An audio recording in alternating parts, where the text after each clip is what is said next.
आणि आता बातमी आहे शरद पवार यांच्या संदर्भात। शरद पवार पुण्यातील राशप कार्यालयात दाखल झालेले आहेत।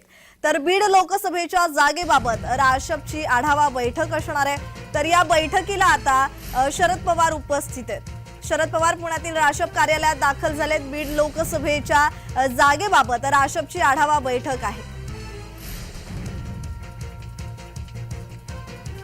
तर लोकसभा निवडणुका जाहीर झाल्यात आणि त्यानंतर राजकीय वर्तुळात हालचालींना वेग आलेला आहे। बैठकांवर बैठका राजकीय नेते घेताना दिसतायत। शरद पवार पुण्यातील राशप कार्यालयात दाखल झालेत। बीड लोकसभेच्या जागेबाबत राशपची आढावा बैठक सुरू आहे।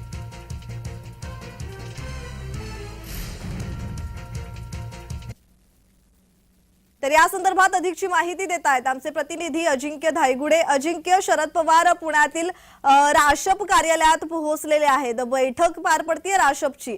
तर या बैठकीत कोणकोणत्या विषयांवर चर्चा होण्याची शक्यता आहे?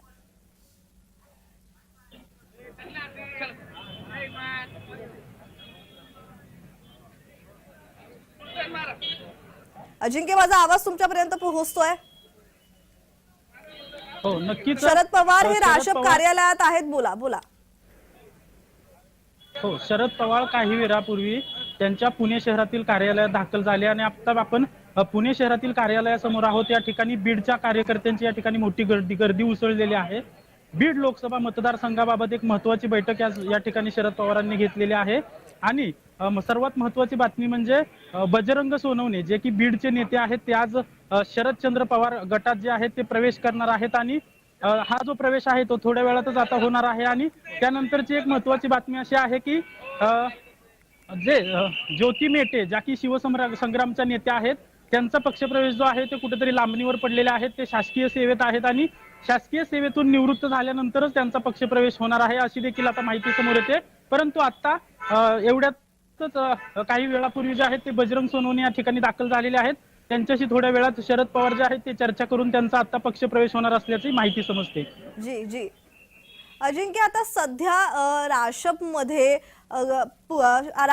पुन्हा एकदा प्रवेश झालेला आहे आणि दुसरं म्हणजे अजित पवारांचा जे प्रचार करत आहेत, म्हणजे आता सध्या अजित पवारांचं जे पवार कुटुंब आहे ते सगळं राशपच्या बाजूने होताना दिसतंय, म्हणजेच शरद पवारांचा प्रचार करताना दिसतंय। तर या संदर्भात अधिकची माहिती।